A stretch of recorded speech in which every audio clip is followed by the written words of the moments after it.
ब्रजेश जी, आज तक से। राधा वल्लभ श्री। महाराज जी, मैं आज तक में एक पत्रकार हूँ। महाराज जी, मेरा प्रश्न कोटा में प्रतियोगिता की तैयारी कर रहे छात्र, जिनमें आजकल अपने शरीर को नष्ट करने की प्रवृत्ति बढ़ रही है, इसके संदर्भ में है। महाराज जी, माँ बाप बिना बच्चों की इच्छा को समझे और जाने देखा देखी में अपने बच्चों को इंजीनियरिंग और मेडिकल की तैयारी करने का दबाव दे रहे हैं। 11वीं पास होते ही बच्चों को दूसरे शहर कोचिंग के लिए भेज देते हैं, खास तौर पर कोटा शहर। बच्चे अकेलापन और प्रतियोगिता के दबाव में अपने शरीर को नष्ट कर रहे हैं। हर दूसरे या तीसरे दिन कोई ना कोई बच्चा अपने शरीर को नष्ट कर रहा है। महाराज जी, इस पर आपका कोई मार्गदर्शन।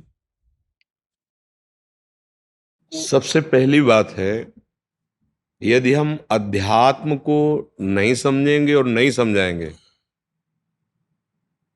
तो कहीं भी चढ़ जाओ, किसी भी पद पे पहुंच जाओ, किसी भी उन्नति पे हो, आखिरी शब्द है उसका पतन। ये शब्द याद कर लो। जिसके जीवन में अध्यात्म का प्रवेश नहीं, हम कोई पक्षपात की बात नहीं करें, अध्यात्म का तात्पर्य है भागवतिक मार्ग, धर्म मार्ग, कर्तव्य का बोध होना।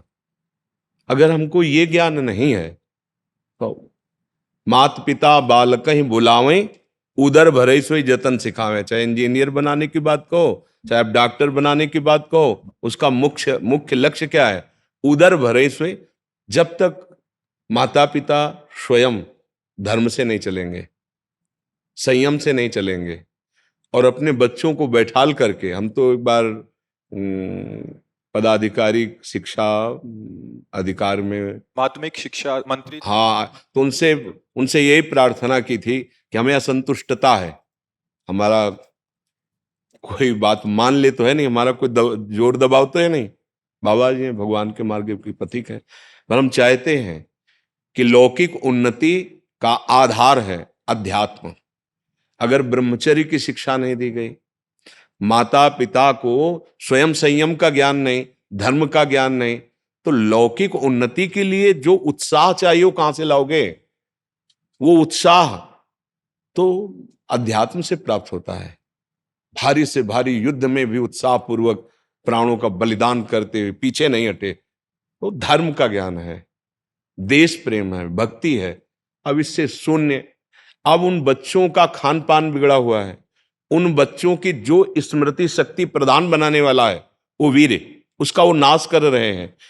अब स्मरण शक्ति कमजोर हो रही, तो किसी भी जगह कहीं भी जाए उनके अंदर उत्साह नहीं, उसके अंदर आत्मबल नहीं। अब ऊपर से दबाव और पड़ रहा है कि इतने पैसा खर्चा कर रहे हैं, तुमको इतना पढ़ा रहे इतना, और तुम वहां, तो अब वो क्या करेगा? उसके पास ज्ञान तो है नहीं ना, उसको लगता है कि इन सब झंझटों से मुक्त होने के लिए शरीर छोड़ दो, अच्छा रहेगा। घोर अज्ञान, घोर दुर्गति।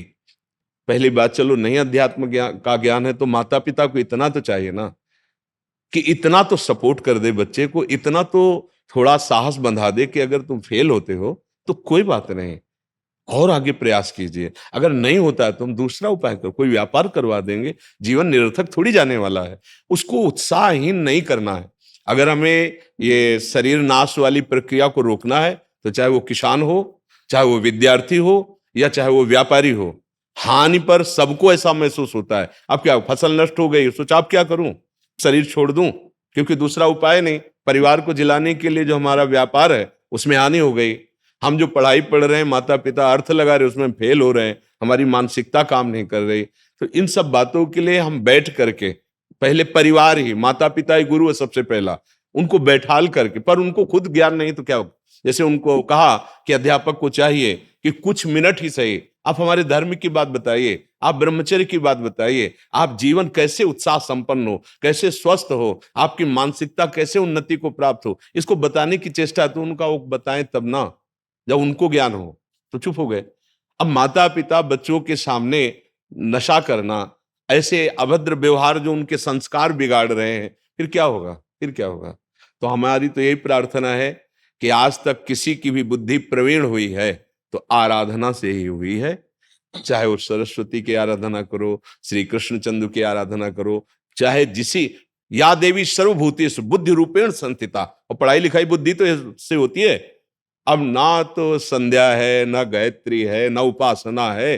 छोटे छोटे बच्चे व्यभिचार में प्रवृत्त हो रहे हैं, व्यसन में प्रवृत्त हो रहे हैं। भैया ये पतन का, नाश का कारण है। बिल्कुल बिल्कुल। इसीलिए हम कभी कभी चिंतित हो जाते हैं। ये जो गर्लफ्रेंड, बॉयफ्रेंड और क्या लिव इन रिलेशन ये जो चले ना, ये हमारे धर्म का नाश, हमारे देश का नाश, हमारे नवयुवकों का नाश।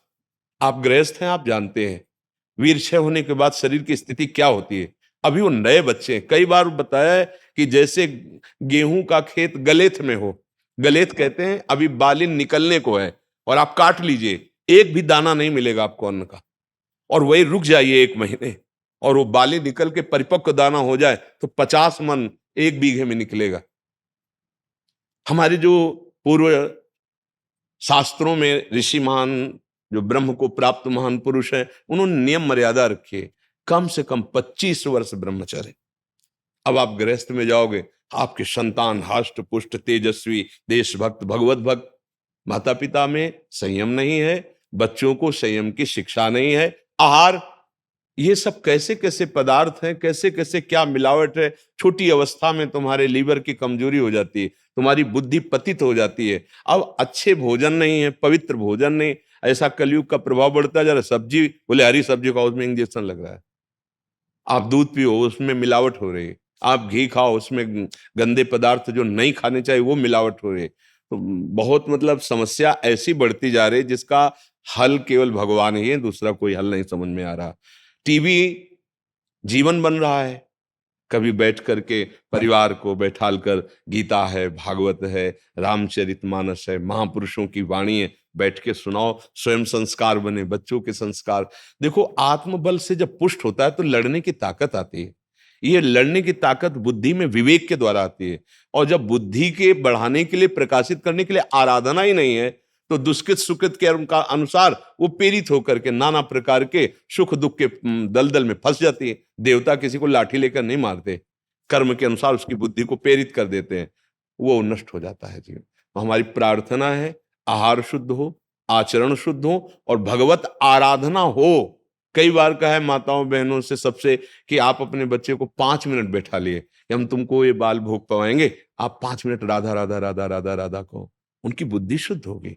भगवान नाम उच्चारण में अपार ज्ञान छुपा हुआ है। प्रहलाद जी को नारद जी ने जब गर्भ में उपदेश किया, वही हरि नाम उनके हृदय में बस गया। हिरण्यकश्यप ने सब उपाय कर लिए लेकिन तनिक भी कष्ट नहीं दे पाया, वो हारे नहीं। प्रहलाद जी 5 वर्ष के हैं, हम पढ़ाई में हार जाते हैं, हमारी किसान की फसल नष्ट हो गई, वो शरीर त्यागने के लिए तैयार, व्यापार में वो अपने शरीर को नाश, क्या हुआ क्या? ये शरीर छोड़ने से कुछ काम बन जाएगा क्या?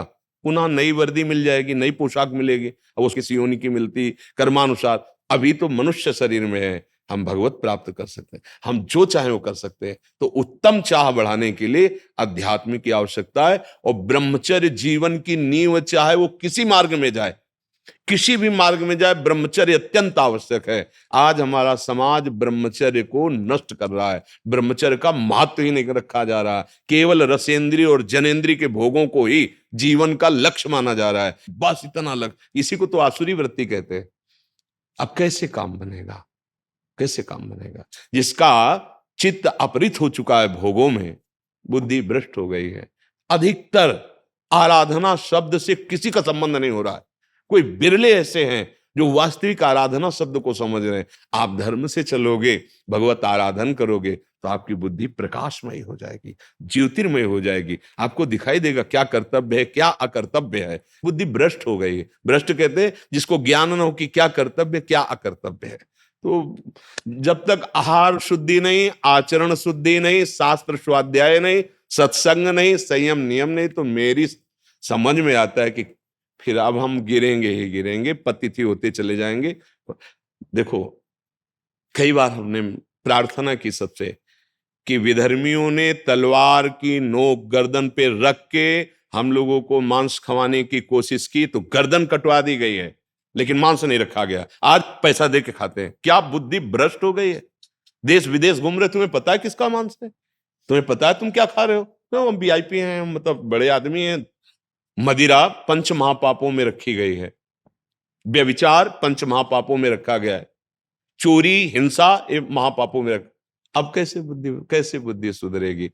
पहले गुरुकुलों में था कि परिवार के मोह से अलग करके उनको संयम, नियम, शास्त्र स्वाध्याय, कर्तव्य अकर्तव्य का ज्ञान और परमानंद प्रभु का कौन सा सुख है, कौन सा उनका तत्व है, कौन सा भाव है, ये सब गुरुजनों के द्वारा प्राप्त होता। बहुत सधे हुए गृहस्थी में गए, उस कर्तव्य का पालन किया और अंत में फिर उसी स्थिति में आ गए, मोक्ष को प्राप्त हो गए। धर्म के बीच में है अर्थ और काम, तब अगला है मोक्ष।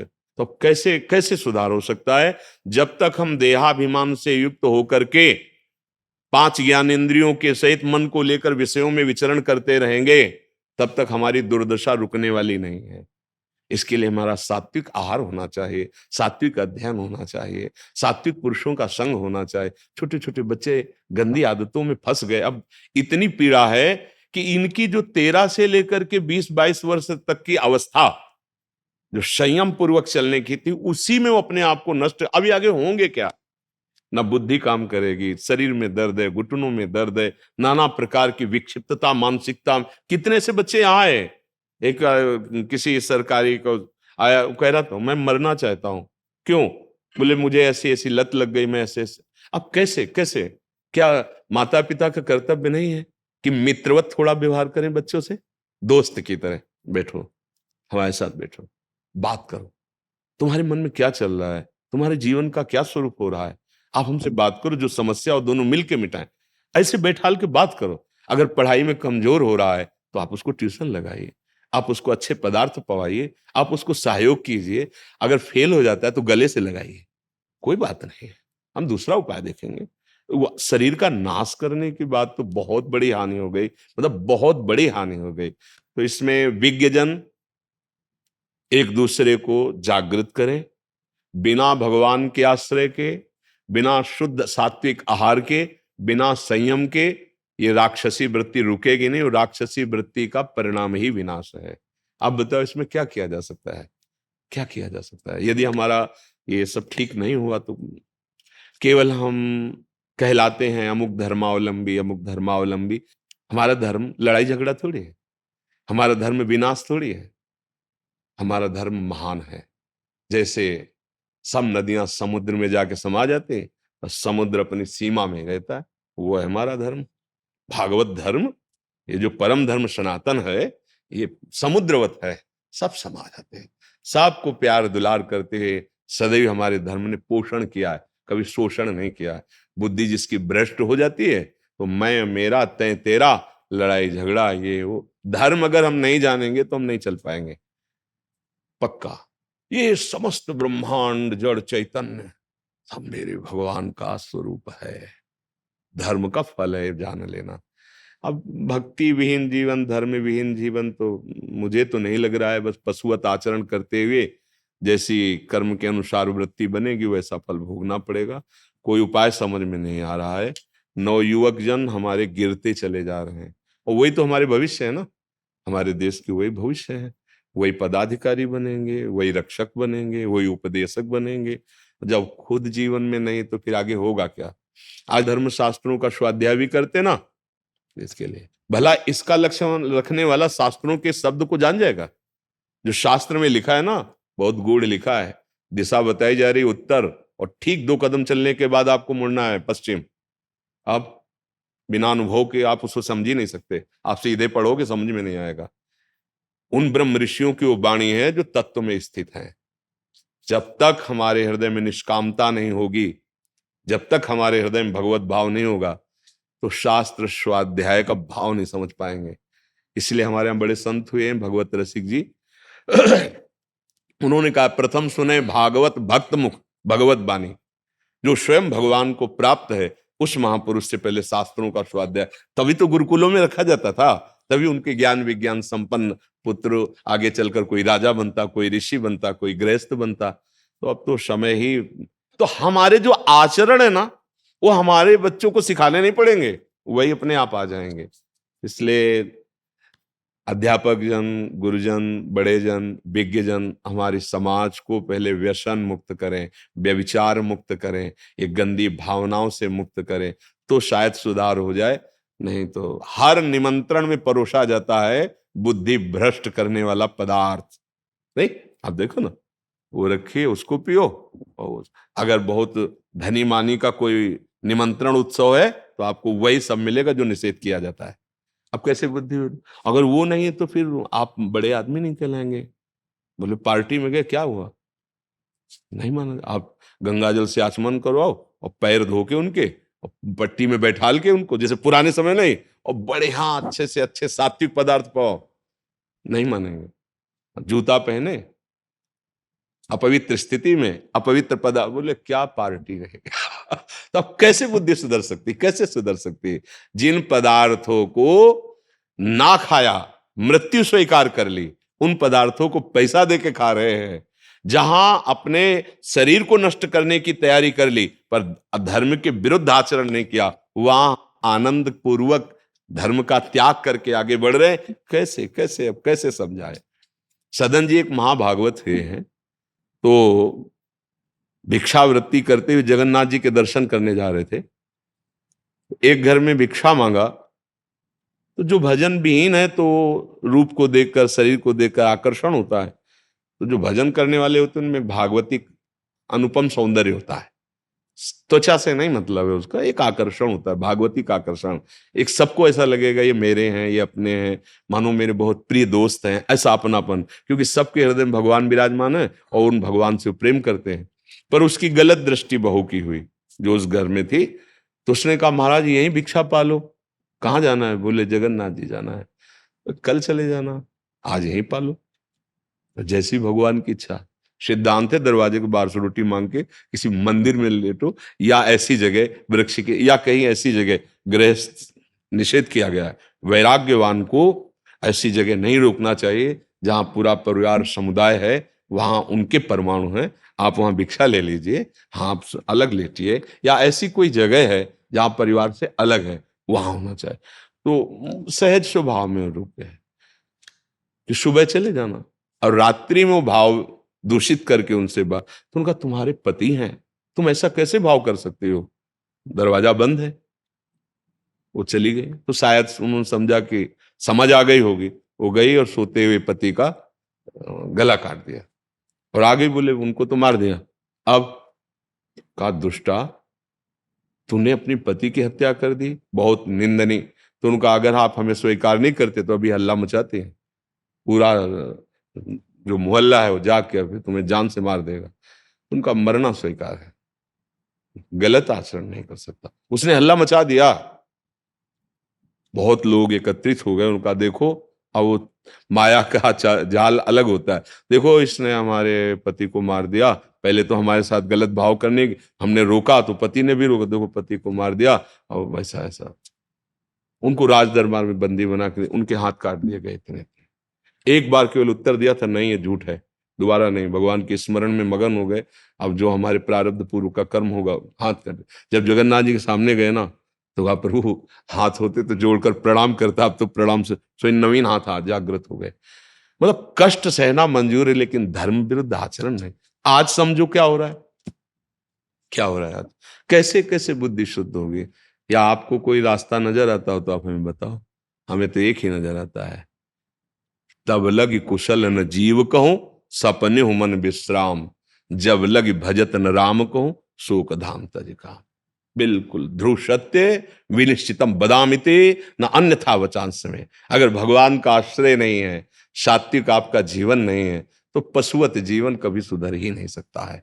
भगवान के आश्रित होना ही परम मंगल विधान है। नहीं तो ऐसे दलदल है माया के कि जीव निकल ही नहीं पाता है।